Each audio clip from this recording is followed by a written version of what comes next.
Hello, we are live. Yes, this is Robert J. Morris. I have an interesting story. I'm not going to throw the STSH label onto this one because this is a private matter, and yeah, this one's about me.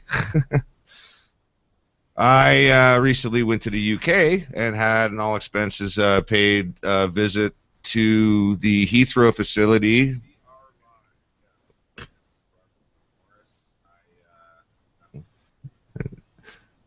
Anyway, sorry, I didn't close my YouTube window. Anyway, guys, but yes, I had an all expenses paid trip at the Heathrow facility, minimum and maximum security lockup, uh, all thanks to Taskor Corporation. And with us, we have Douglas Jewell, Hello. as well as the lovely Joanne Baskett. Uh, Hello. if you've seen any of the other podcasts in the past, they wouldn't require an introduction. However, Douglas, you want to tell people who you are there? Yeah, hi. I'm Douglas Jewell, and I have spent probably the last 10 years into medical health research, all natural. Before that, I was an engineer, worked for Guinness and other various blue chip companies for over 15 years. Um, and yeah, now I'm really, I suppose, very much into the truth, and trying to do something about it to help us all survive, really, this nightmare we're living in. So I guess that's a very short, brief summary of me. And of course, I know Robert from his truth activities, and he's got my respect for that, and that's why I'm here this evening. Thanks a lot, Douglas. Appreciate that. I also like to introduce Joanne. How you doing, love? I'm good, thank you. For those who aren't aware of the trip, I was supposed to go to the UK. Joanne was sponsoring my visit and was going to put me up in her residence, and and we had an arrangement. I had a trip planned, and everything was wonderful. She came out. I don't know how many hours did you travel on the trade, Joanne? It's about 2.5 hours, but it was the waiting around, obviously, that we'll talk about later, that bumped up the day to be about 12-hour day, I think. Yeah, yeah, yeah. I remember it well, but just from a different For the room. wrong reasons. Um, okay, so let let's start with you, Joanne. With when you got to the airport. Oh, we set off quite early and got to the airport something like 10:30 in the morning, because we wanted to be there way before you touched down so we could find where we had to go, and because I'd not been to that terminal before, so I wanted to kind of find my way round. Right. So we got to where you would actually come out in arrivals round about 11 o'clock. We found it round about 11 o'clock, and obviously sat waiting, which we did for a number of hours, and you didn't materialise, and obviously started to get a little bit concerned. Yeah. Couldn't get hold of you for a bit, and then you said something about being questioned. And then I rang back up to speak to the department, because there's a phone on the wall Hmm. in that section of the airport, so you can go Yeah. directly to the guys that. Yeah, that would have been when I still had access to my phone, Yeah. and I hadn't been locked up yet. I was just in the waiting area by where you show your passports, and they put me off in another little cordoned off little area, and then came back to me with a piece of paper, and I was like, well, this doesn't look good. Uh, why are you coming to me with a piece of paper? They said that they had contacted you at this point, and that you you were being told, updates on my situation as they carted me off to a more comfortable area where I could relax and eat. And really, it's just that was a minimal security lockup. Yeah, when I spoke initially, I said, "Well, what's going on?" They said that they just wanted to ask you a few questions, and it was just as simple as Yeah. that. Really, they didn't say what the nature of that was and go into any detail. They wouldn't, because I was obviously, I said, well, Mhm. we've got to travel back, and I'd like to know how long he's going to be kept for, and what's going on, and what the reasons are. We can't go into any detail. We'll get the person who's dealing with you to contact me. Well, 3.5 hours later, I still hadn't heard anything. Yeah. So obviously that was the time that you had your items confiscated. Yeah. Well, in the minimal security area, they had my baggage outside the lockup, so I was allowed access to my stuff, but there was nothing I could do with it. They wouldn't let me take my laptop out and plug it in just so I could retrieve a number. They didn't allow me to charge up my phone to get retrieved numbers out of it. They gave me a a £5 calling card, which basically is equivalent to about 5 minutes on that phone. Which, by the way, when you rang in, like I was so happy to hear your voice. Like I was like, oh, so it's gee, I'm having human interaction again. Yeah, it was horrible. No, but I mean, there were a couple others that were in that particular room that day. From probably about there's 4 or 5 of them, and I think they're from all different countries, to be honest with you.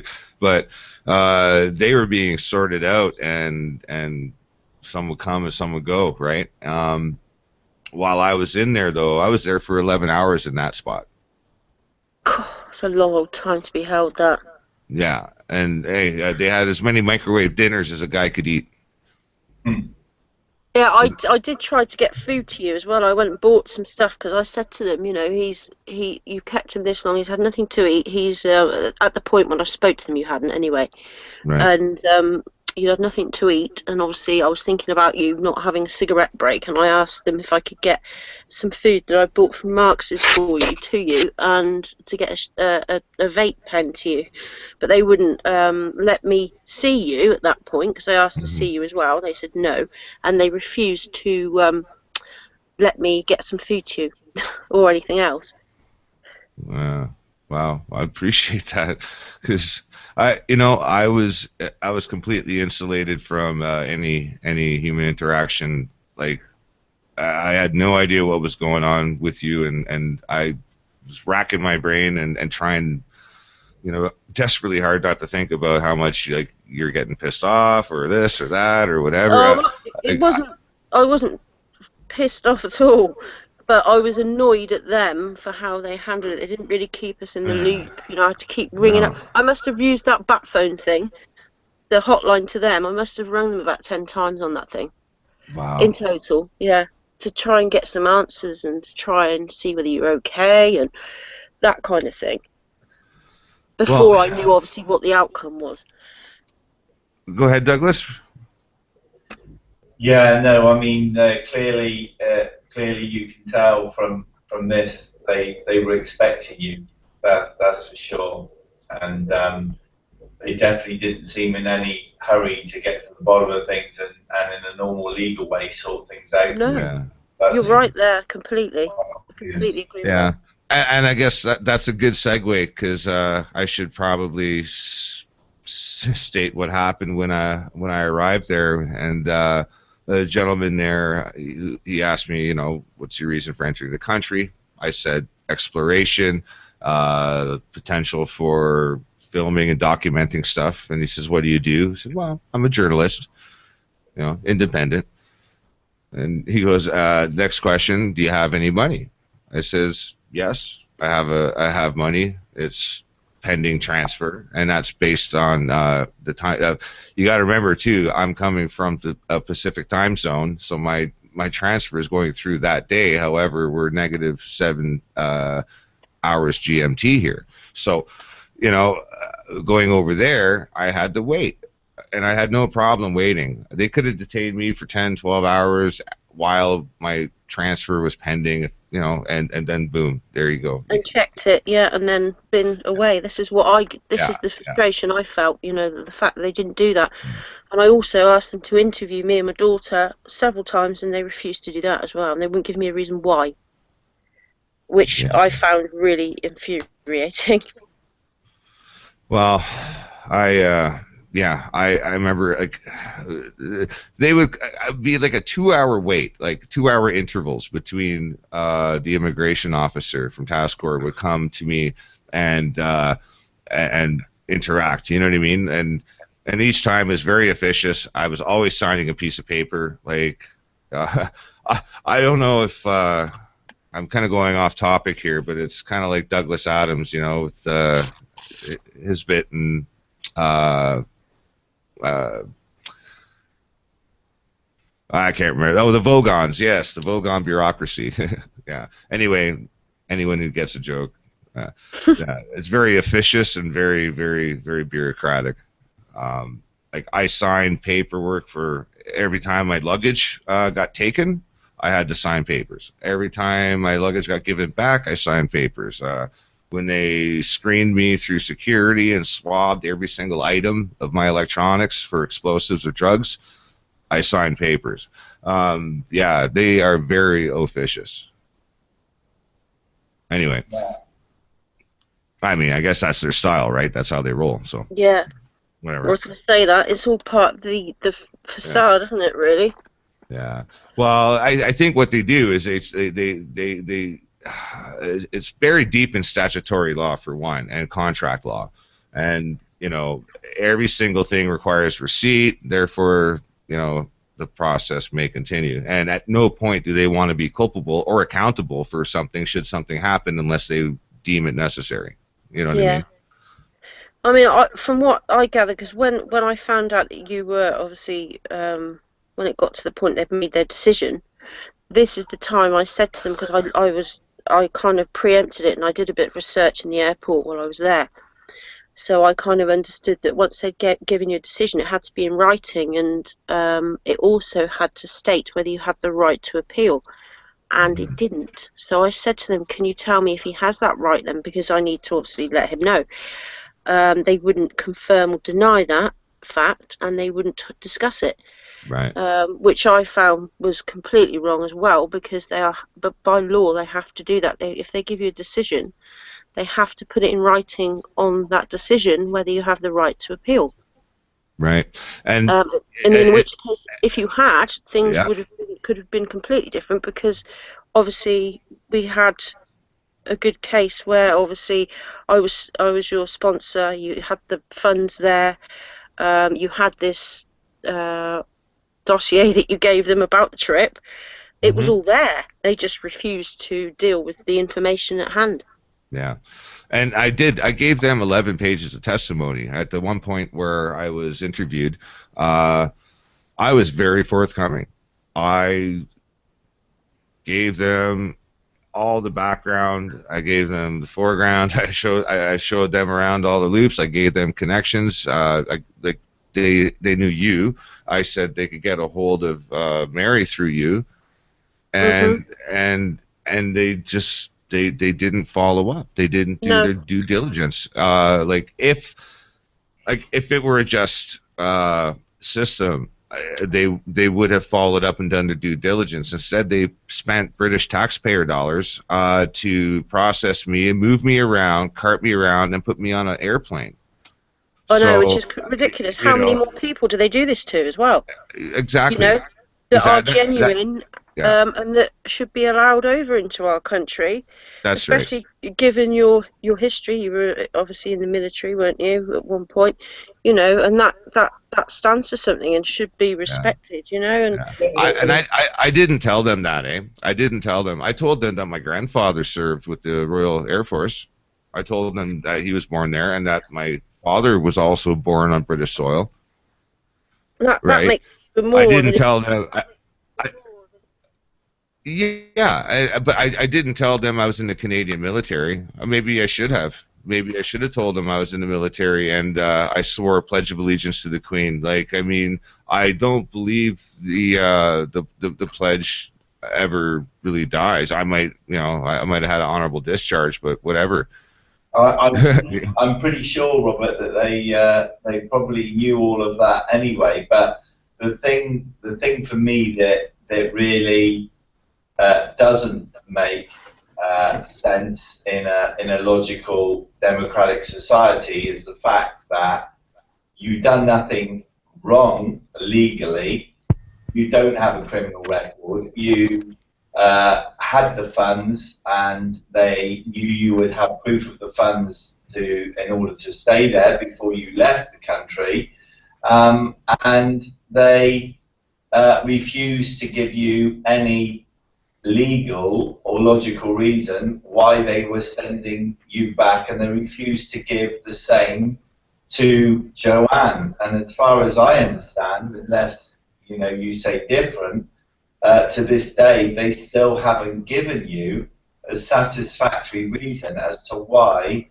they could turn you around and send you back. So to me, logically and legally, it sounds like they've broken their own laws in every way, and it makes no sense whatsoever that they really have the legal or moral right to turn somebody around and send them back without any rhyme nor reason and incarcerate them over a 2-day period for no other reason than the fact that probably they've got something come up on their computer screen to say, send this man back, but hold him up for a couple of days first. So, I think there's a very principle here that has been definitely, abused very badly. I'm certain, just from my research, that they're in breach of the protocols they're supposed to follow. Because when I stated to them that I wanted to see you, which is your right anyway, and the fact that I wanted to be interviewed, and the fact that I wanted to know whether you had the right to appeal, and you had that right to know that too, they refused to discuss it. Yeah, they did. In fact, when you rang me in there, and you mentioned that to me, I asked to see an immigration officer, and I'm sorry if I have to preamble this, but this is Task Force Corporation, which we're going to get into that in a little bit there for sure. But I just don't want people to be clouded on the fact that immigration isn't handled by the government; it's handled by outsourced corporation. So, which says it all for me. Keep that in mind. But yeah, sorry, I lost focus there for a second. When you called in and asked me about the appeal, I asked to speak to one of these officers and asked, like, I need to know if I have a right of appeal. And they said, well, we'll send the officer down, right? Then I guess they do a lot of talk, and I don't see them doing a lot of work actually at these places. But anyway, one person came in and she was actually she was an immigration officer, and she came in, she goes, yeah, I overheard what you were talking about with the other gentleman there, and you don't have right to appeal. Well, they have to tell you why, put that in writing as well.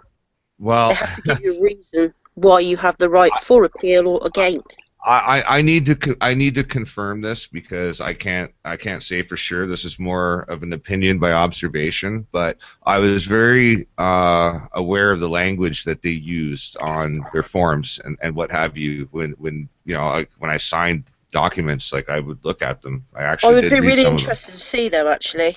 Yeah, I have them, and in the video that I'm going to be doing, I just got a 40mm prime camera lens, so I can actually take some decent wide shots. So, some decent close-ups.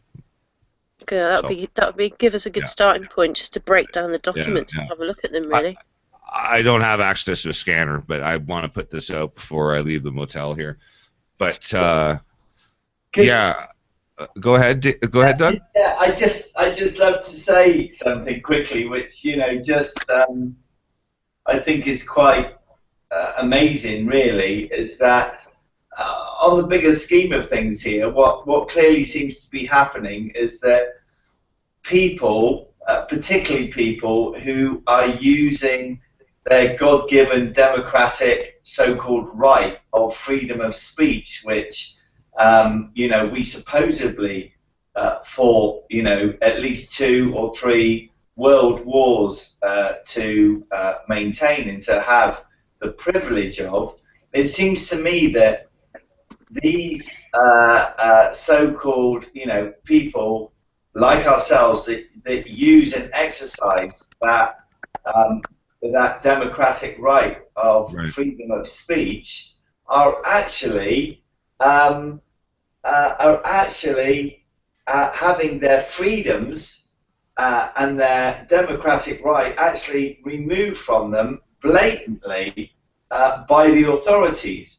And what you've gone through is a classic example and proof of the fact that there is no democracy, there is no democratic right here, and there is no such thing as freedom of speech anymore, because clearly the people that exercise that right get segregated, picked on, and actually ostracized. Ostracized, and that absolutely goes against all of the millions of good people out there that so-called gave their lives to preserve and to maintain this this fact. And what makes me smile and even get more annoyed about this is a friend of mine. I think I said to you yesterday, Robert. Ken O'Keefe, who's a very good personal friend of mine, and nobody exercises his democratic right of freedom of speech more than him, and because it doesn't toe the establishment's line in any way or form in most cases, but it's still truth, however way you want to look at it, everywhere this man goes, he receives the same treatment. I know that right now he's been waiting for the Australian government to allow him to come in on a speaking tour, and they've held him up for 2 weeks already with no reason, no right. He's got no criminal record again. He served in the military for his country, and there he is in the same situation for you, actually just with no rhyme nor reason for weeks and weeks, and he gets this everywhere he goes. Now, what strikes me is that this is absolutely blatant proof that we do not run democracy. Our governments are not interested in democracy, in freedom of speech. In fact, they're quite the opposite. It's smoke screen, isn't it?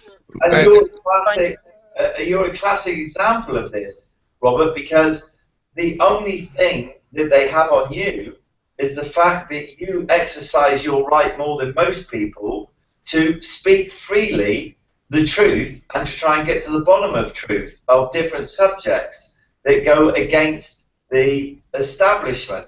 So that's your crime, if you want to call it. It's not a crime, but that's the crime as they see it, and that's the only thing I can see here being the reason that you were stopped, segregated, and then sent back to Canada with no reasoning. That there is only one reason. I mean, I think we can see that.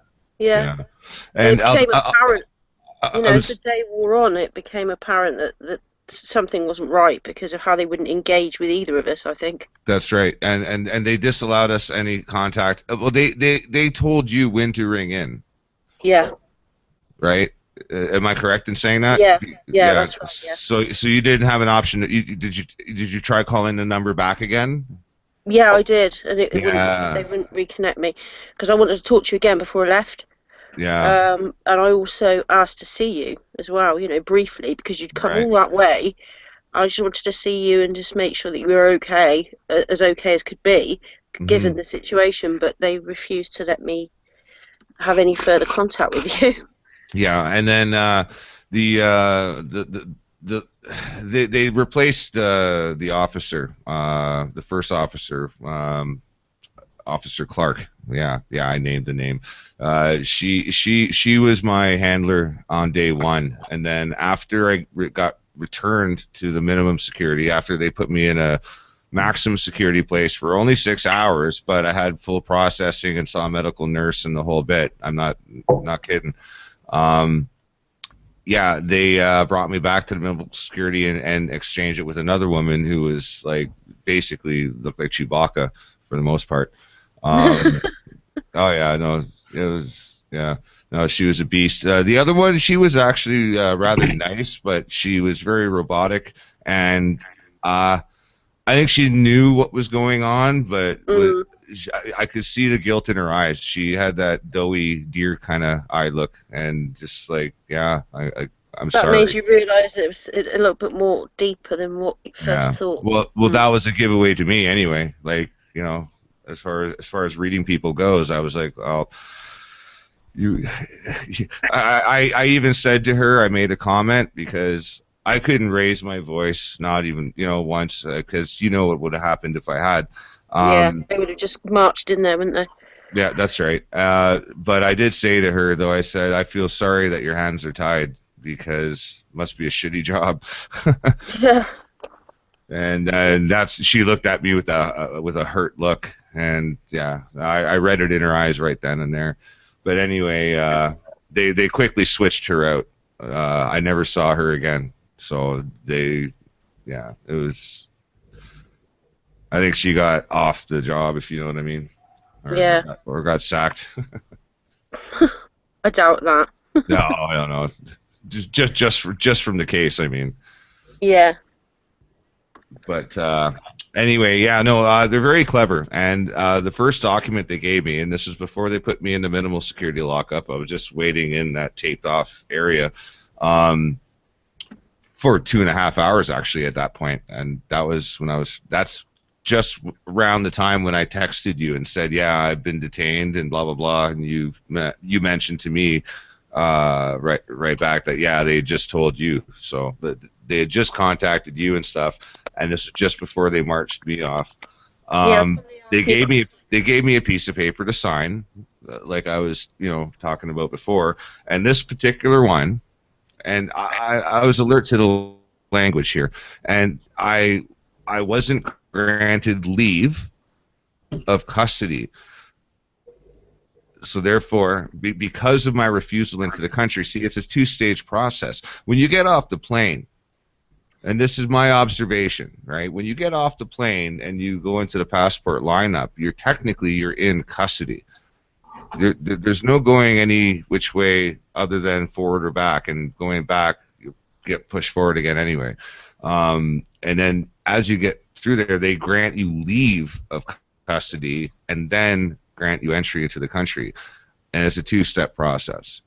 And because they didn't grant me access to the country, and I was still in custody, the rights don't apply because I think this probably has something to do with like some kind of a natural or maritime law, but I hadn't been entered into the country, so therefore the rights that apply to most people don't apply.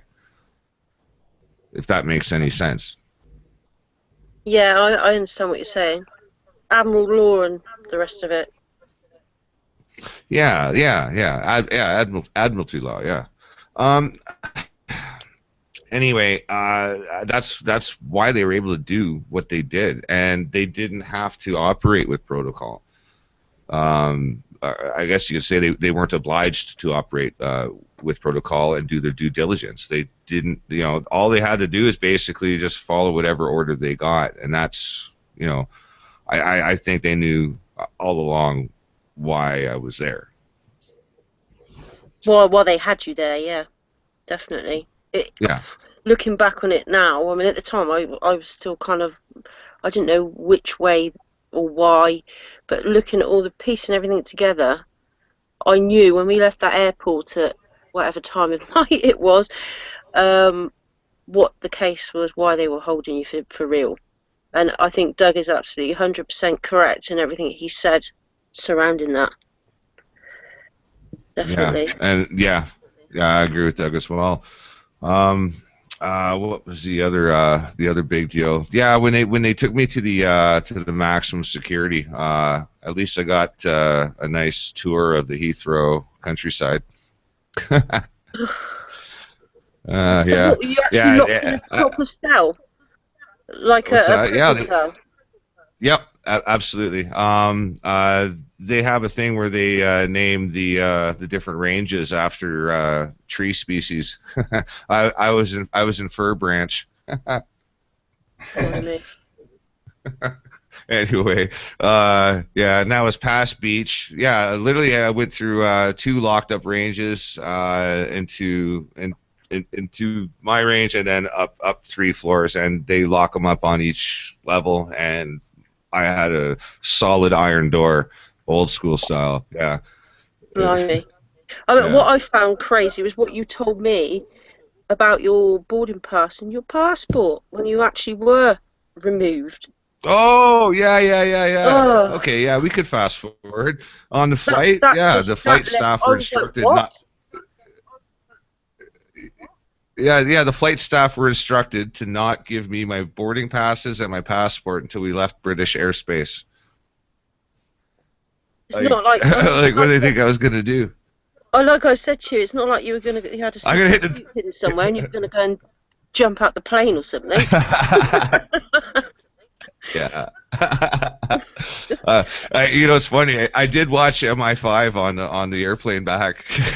Dun, dun, dun, dun, dun, dun, dun, dun, dun, Oh, dun. don't get me I wrong. was. But when you said that, that's the first thing that popped into my head. I just had these visions of you with a secret blooming parachute on, jumping out the plane. I mean, as if, what on earth is that about? But you know something thinking about it when you talk about that, and a couple of things that you've said there, Robert, before how you were treated. It almost suggests to me, and I could be wrong here, but it almost suggests to me that they put you definitely down, or they highlighted your name as quite a, if you like, high risk, Individual, yeah. if you like. I think that they decided to list you on their computer or whatever as a relatively high risk candidate, rather than Yeah. like your standard person that they would just turn around and send them back, I because mean, you know Well, then they can't be very fucking smart then, because they should have just let me in, well, I mean, or incarcerate me longer. Because yeah, now we're doing this. I mean, they didn't see this coming. Like, the whole thing is just so surreal, like you say, and it's just, they treated you worse than somebody who. I mean, it's not like you had a one-way ticket and you had nowhere to stay, or you didn't have a plan. If yeah, if you'd no, been an individual that come into the UK and you didn't have um, a sponsor, for example, you didn't have somewhere to stay, you didn't have a plan of where you were going to go and what you were going to do, and you didn't outline that to them, then you could understand them treating you that way. But you didn't. You yeah, did the complete opposite. We told them everything. yeah. Um, the truth is how it was, and that Well, was they hand completely selected. disregarded.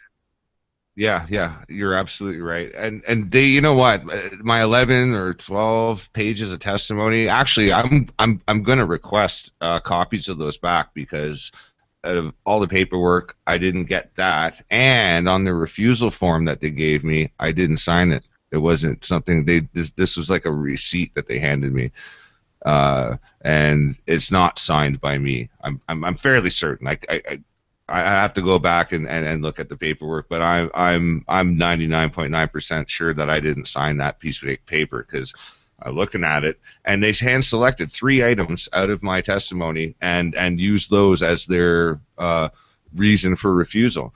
Um, I mentioned that I don't make a lot of money, and I'm an independent journalist. We don't make money, so I do construction on the side when I need to. Anyway, they said that because I was facing eviction and I couldn't support myself back at home, that my reason for stay was questionable. Like they thought I wasn't going to leave, even though I had a return ticket for November 30th. I had the return ticket. It's already booked. In fact, I still have to call Air Canada, but I'm gonna tear that strip off another day. I mean, if that was the case, then you'd think they would let you in and just check base with you after so many weeks. Then, if they were, if it was a concern. Right, right, and and with you sponsoring me, you'd think it would be above board, but Yeah. and what I had to wait 8 hours for the transfer to actually hit my bank account, And I and explained all that to them because when you told me, yeah, I reiterated it back to them, and I said, well, look, um, I'm there. I would be able to support him financially until his money comes through, and he's not going to need a great deal anyway. Because all we're going to be doing is going around. I'm going to feed him and stuff. So all we're going to be doing is going around looking at, yeah, the sites and things like that. So he's not going to need a great deal of money. So I said, I don't really understand why that is so imperative.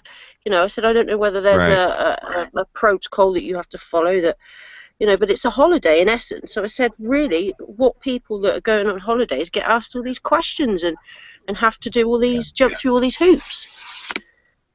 Well, I'll tell you something there. Remember the £5 calling card I mentioned? Yeah. I used it to call my bank and confirm that while I was detained, the transfer came through, and No they way. refused. They refused to even look at it. They said our mind's already made up. They literally That's said that. They that's said preposterous. That is. we will not. Yeah, we can't go back on our word. I can't remember exactly how they phrased it. Yeah, but along those lines. I'm getting a little bit pissed off. Sorry, but I was really upset. I said, look, like it's there. Mm. I even I might have even said, can I get an escort to go grab a pack of smokes? But no. Uh, man, it was frustrating because they wouldn't even hear it. They're like, oh, No. well, they did They say our wouldn't do mind it is for made up. me either because I tried, and like I said, I did my bit of research and then I said to them, surely this is supposed to happen, and when you issue your decision, this is what you're supposed to do. This is what, I found out what the framework was and what they need to do and how it works. Yeah. And if they had a, Well, it, sorry, go ahead. You're if they breaking up a had a, touch. they had a given you a decision either way as to whether you had the right to appeal, then you've got something to work with. If they would have said no, you don't have, then they need to give you the reasons why. They can't just leave it Yeah, open ended. And if they do yeah, give you that right, then obviously you've got other authorities you can bring in to assist you with that and to help with your case. yeah. Well, they did say I had no right of appeal, uh, and they gave me £5 British. Insult to injury, that. Yeah, I got £5 British for my stay at the maximum detention after being processed for about 3 hours, having to see a medical nurse and get a medical profile. I do have a prisoner ID card too. I have a photostat of one of those. Um, they gave me a shiny plastic one when I was in the facility, but then I had to surrender that, and I was lucky enough to have a photostat of the same ID. I do have to say for the record that the custodians and the caretakers that were at the Heathrow facility were very nice, and they were baffled by the whole thing. Can I ask you a question? Sure. Was it quite busy there? Because this is something I thought. I wonder whether if they have a lot of turnover of people there. Because I didn't see a single prisoner until the next morning when they got me out of bed at 5 o'clock. They had two other prisoners to take back to the airport. I didn't meet a single person after they moved me from the immigration airport lockup. Like that was a minimal security. I wasn't near anybody. So we can't sort of. I just wondered, sort of, from a perspective as to whether, you know, like there's a lot of people in your situation that get held the same way. Well, still there? Yeah. Okay, that was weird. Did I cut out? A little bit. It could have been me. I might have crappy Wi-Fi at this motel. Like it comes and it goes. Sometimes it's really reliable, and sometimes it sucks. But yeah. It'd just be interesting to know the scale of the problem, because you can't be the only person that should have been allowed entry and wasn't, you know? Right. Well, uh, I have to mention that Taskor Corporation is also an outsourced company. I guess you could say a good analogy would be something like Blackwater. You know, like in the United States, if Congress won't pass an order to invade a country, then they'll just hire outside, you know, help, right? And that's exactly what Britain's doing with Taskor Corporation. They It's handle what all Britain's immigration doing with services. a lot of public services and government services now. They're subcontracting it out, selling it off, That's which is right. the problem. Which is the problem. You know, it's corporations again above the people, a public organisation. Yeah, and then they can operate because the corporations have basic human rights. They can operate with impunity because of privacy laws, and they don't have to disclose. And this also makes it difficult. And you know, the government insulates itself from the actions of the subcontractors. You And understand what I mean? protects the corporates as well. Mm. Also, yes, it does. So yeah, it's a Oh, very sticky situation. yeah, yeah, it is. But I have to thank you, Joanne. I mean,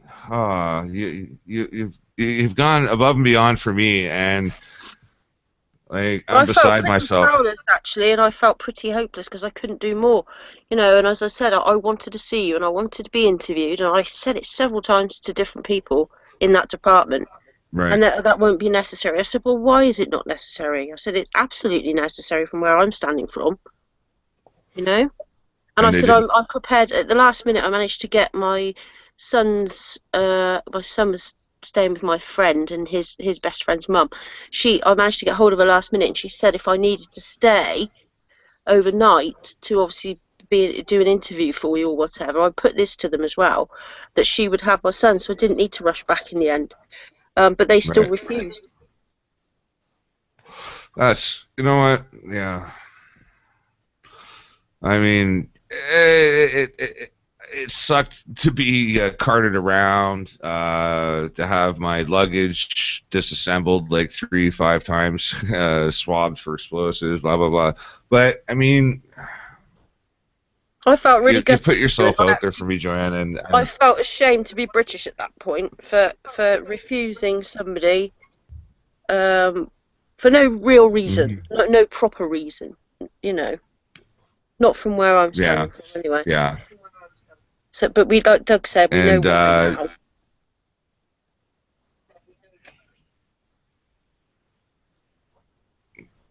sorry, your connection is breaking up a touch there, love. But yeah, no, I hear you, and I understand. Yeah, it's We know why, don't we?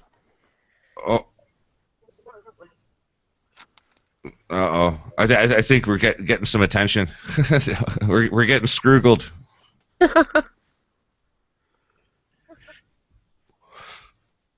No, but yeah, Doug and I were talking about how these corporations run around and do what they want, and you know, it's like don't ask, don't tell, you know. Indeed, I mean Doug. that's happening with a lot of organisations that are being privatised in the UK. Hmm. They're unscrupulously going behind the scenes and working from their agenda and managing to get away with things, you know, and things aren't brought out in the spotlight, and Yeah. they're protected by a lot of the politicians and people like that. They're involved with private industry, so obviously they're making money from the connections. It's all, it's all relative, and it's all a lot deeper than most people realise. And the privatisation of all Yeah. these public companies is what's the main issue, I think, because like you say, they've got impunity now, and they manage to hide behind things. Yeah. Yeah.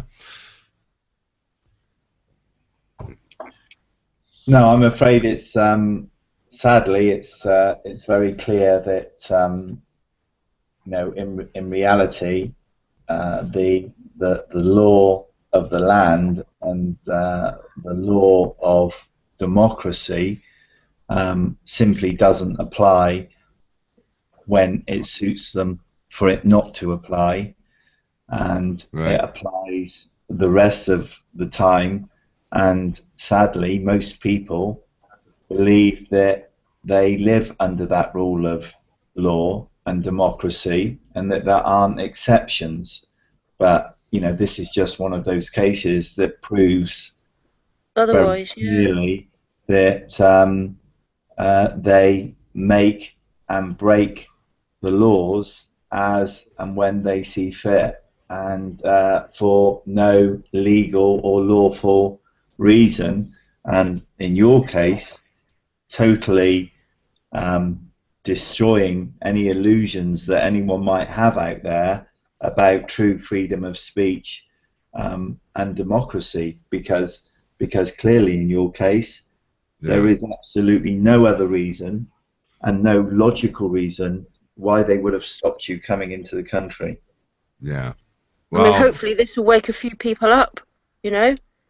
I joked around a lot amongst my friends when I first realized, I got plans to go overseas, and I come from a poor town. I come from the steel town, Hamilton, Ontario, and people like me don't get these opportunities, not very often anyway, by any rate.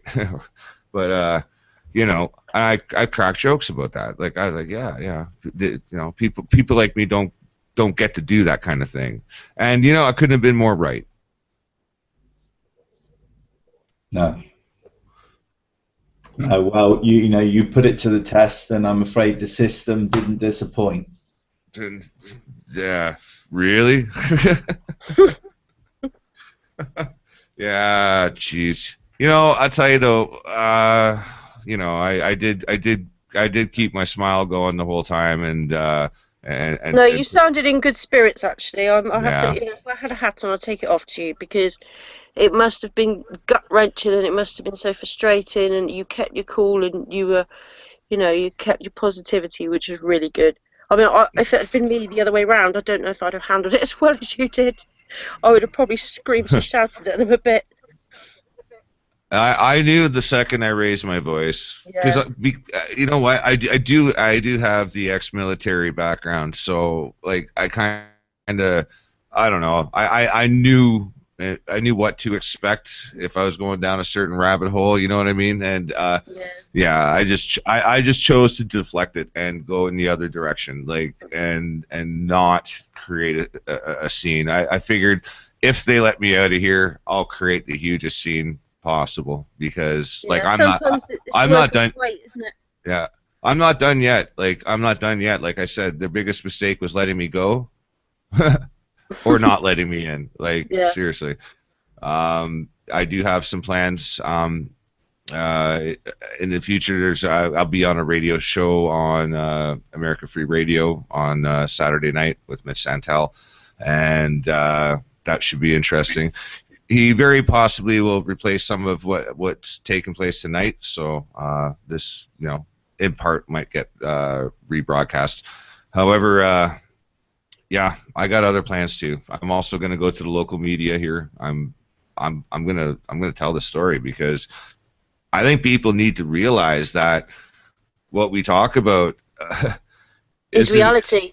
Yeah. Yeah, it isn't made up. Like, it's not a fiction. Like, this is actually happening. And the Five Eyes, you know, the Commonwealth. I find that to be an ironic compound word. Yeah. Especially in this case.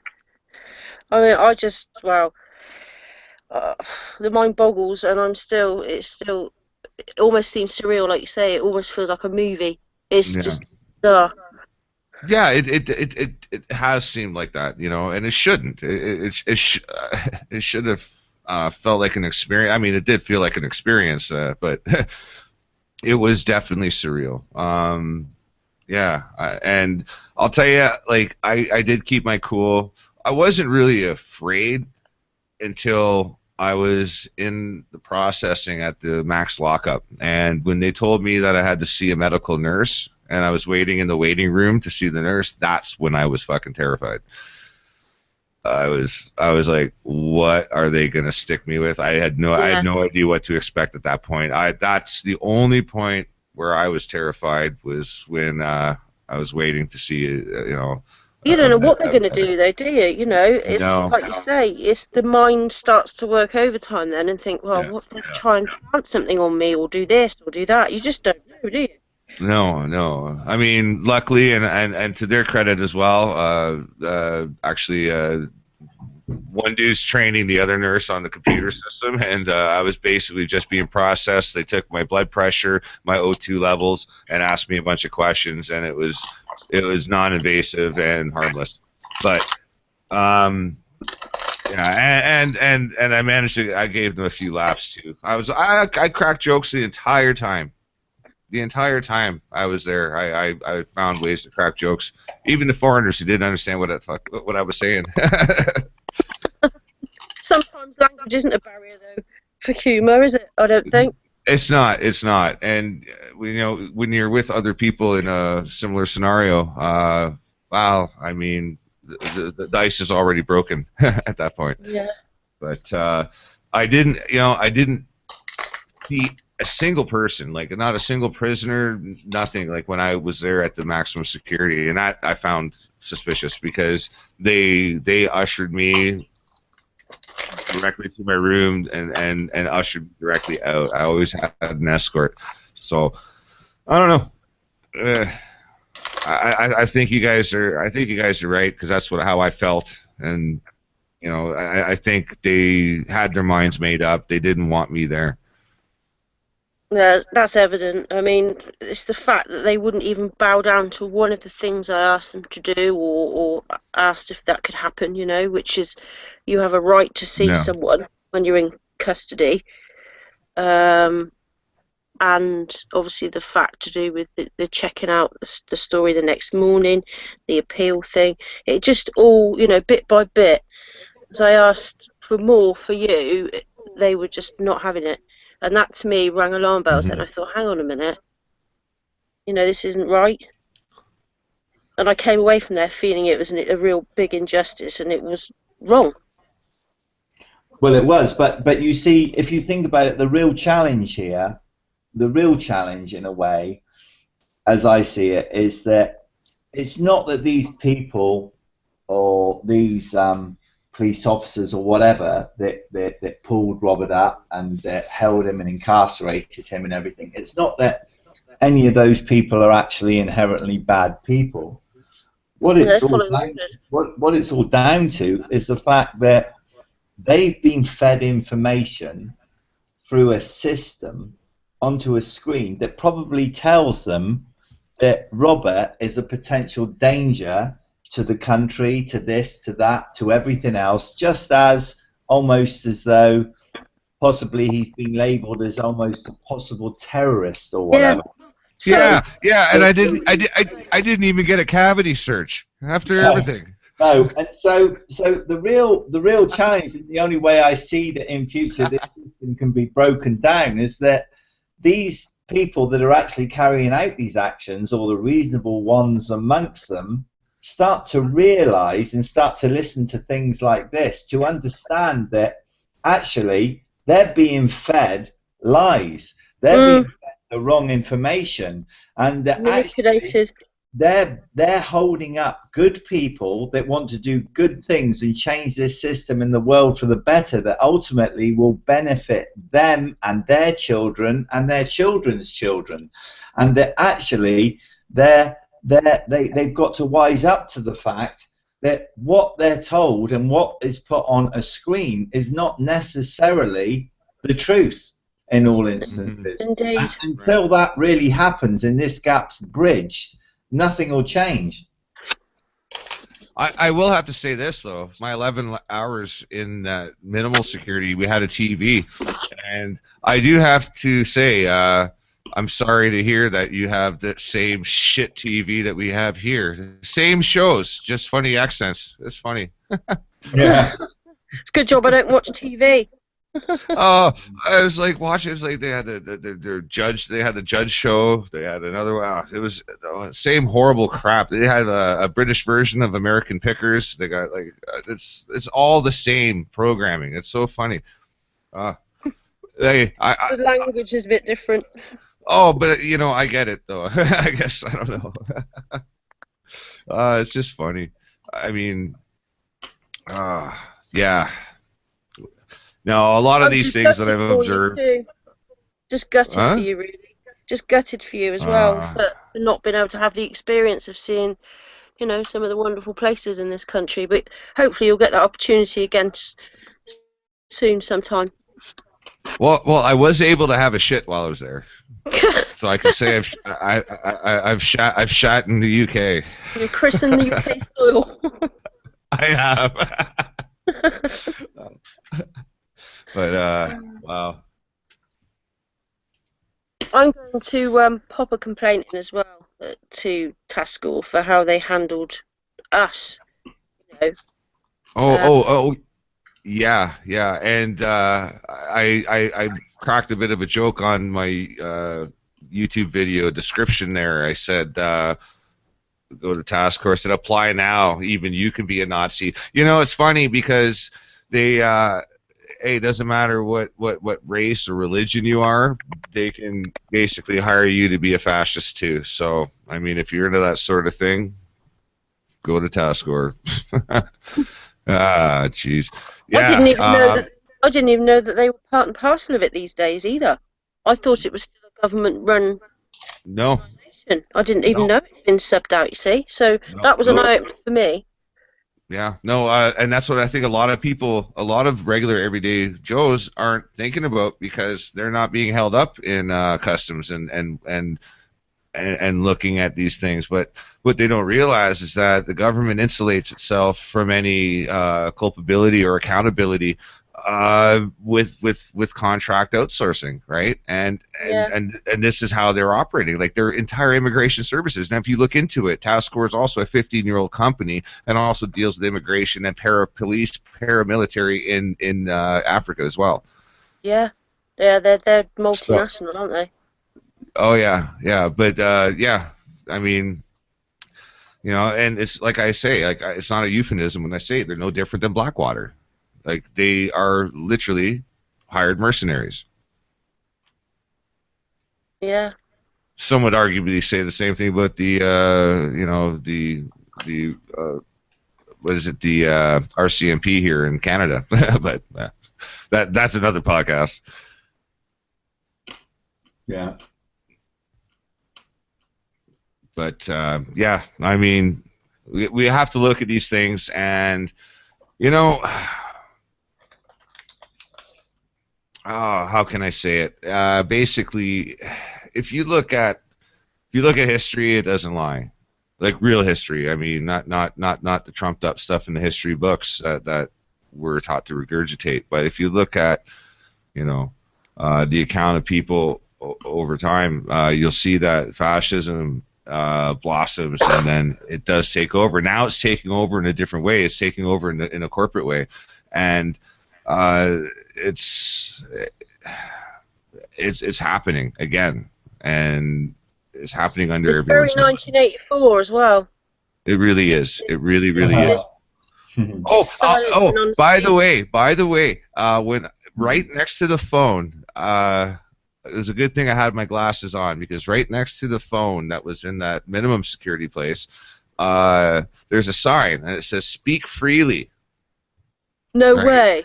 Yeah, literally, it says "Speak freely," and then when you go and read the finer print, it actually says if you are an employee of Task Force and are abused or or threatened or seen someone who has, then call this number, speak free. Yeah, but it says speak freely right next to the phone, and it's So they're actually allowed to.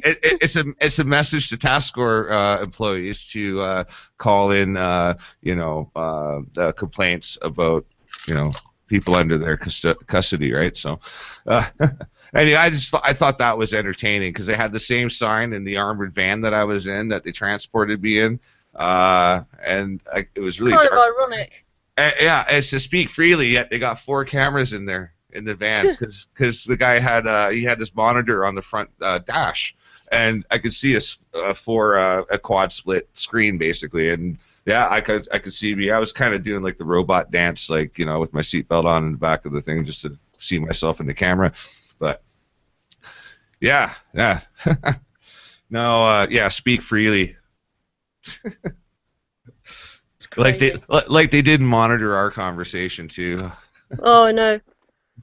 I mean, but what the other thing I found quite bizarre is before I got to really talk to you as well, they asked me a series of questions, about how I knew you, what you did, what the plan was, and I was just completely honest and open with them about the whole thing and what the plan was, once you were here.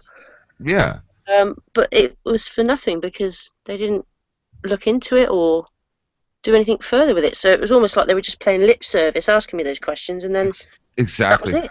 Exactly. They had their mind made up, and they even told me that. They said that we can't go back on our word, like however she phrased that exactly. But yeah, oh man, Can't go back on the decision, was they it, can't. possibly? It was along those lines. She was clever the way she said it. I just can't remember it, but yeah, they can't go back on it. Was the main key. Which is But a fallacy in itself, because yeah, a major part of your argument, per se, was the funds issue, and they should have checked that out because you told them that when they first started questioning you. yeah, that's right. And yeah, and they denied me access to any of my gear, any of my equipment. Like they said I failed to provide proof, and they denied me any access to anything. Like so. I wasn't able to provide proof because of my detainment, like by their conditions anyway. Yeah, they had it all sewn up, didn't they? Yeah, but we gotta make this known. I just want to get a public apology. Yeah, I think that's the least you deserve, and Okay. it'd be nice to get some compensation for you, but it's worth a Yeah. try, I do feel though that I'll get some compensation for you because you went out of your way for me, and I'm still bent out of shape over that. To be honest. well, it is what it is at the end of the day. It wasn't your fault, and it's the least I would do for anybody, if in that situation. I'm just frustrated I couldn't do more or make them listen to me. Yeah. Well, and that's the part that I wanted people to hear, because I could go on and on about how I got treated and how I was, insulated from everybody and what have you. But I mean, you were on the other side of this, and like they should have just listened. Like, why not? I don't Yeah, know. It just boggles my mind. me too. I'm literally beside myself on this. But people need to know this stuff, and yeah. Definitely, it will wake quite a few people up as to. I mean, I didn't realise, as I said, that Taskell were involved and how that they managed to do these things and get away with what they are. Yeah. I didn't Yeah. realise it was a problem. Well, you don't really, because I don't really travel by plane, so I don't have that experience. But Yeah. it was definitely a shock. Let's say that, a big shock. I really didn't think. Well, I had a long conversation with Douglas yesterday, prior to all this, and we were talking about how things not necessarily happen for a reason, but things all have a place, and they happen, and they happen for a reason.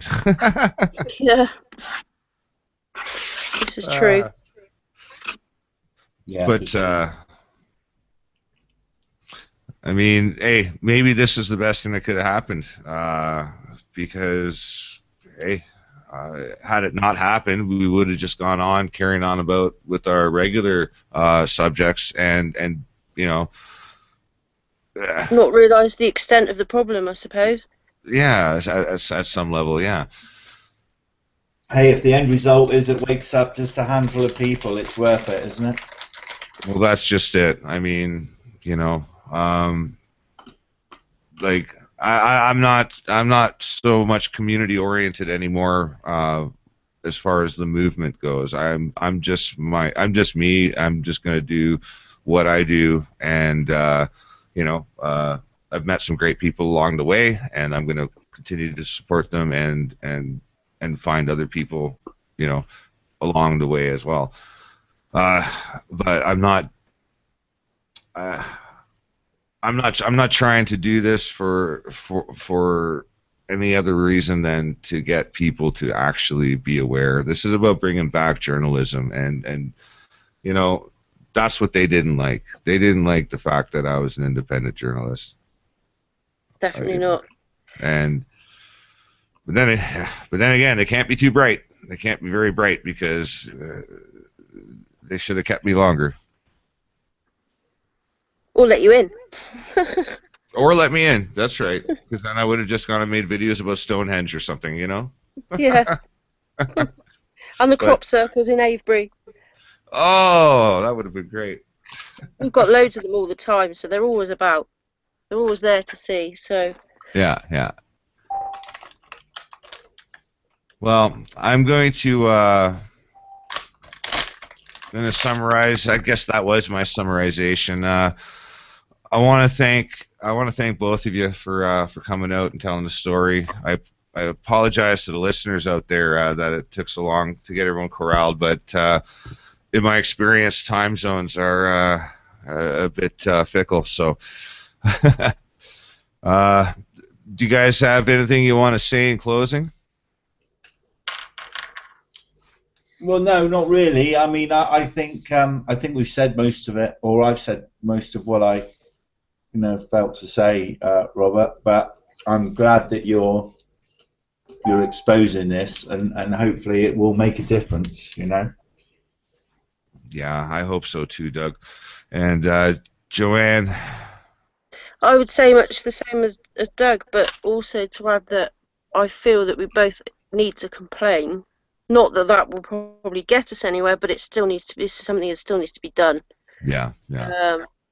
And they weren't great with me, keeping me updated. And I explained that, I'm a disabled lady. I had my daughter with me.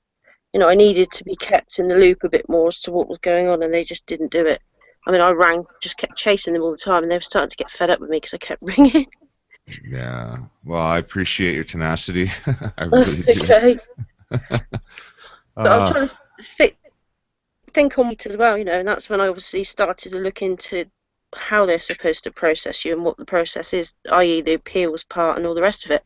I thought, to try and be a bit ahead with it and see what I could find out, and then I went from there. And I don't think they liked that very much, the fact that I'd actually looked into it and then I stated yeah. about the decision and then the notice to appeal or not, and had to give it in writing. I said, I know that has to be done. Have you done that? And they just wouldn't discuss it with me. Wow. Wow. It might have been a combination of me and you. Oh, crap. Well, I'm going to. You guys stay on the line. I'm gonna close out and shut the broadcast down. I want to thank the listeners for tuning in, and I also want to apologize for not having a live chat. I'm sure many out there understand why. I'm not in the mood. So, but on that note, though, there's more to come. Like I said, I got documentation. I've got other things. This story is going to get told in a video that I'm producing, and I'll also be appearing. Well, I'll be on a radio show, appearing. You know what I mean? But yeah, that'll be American Free Radio on Saturday evening on the Mitch Santel show. So stand by for that. I will see everybody later. Hey, take care of each other. That's it. And peace.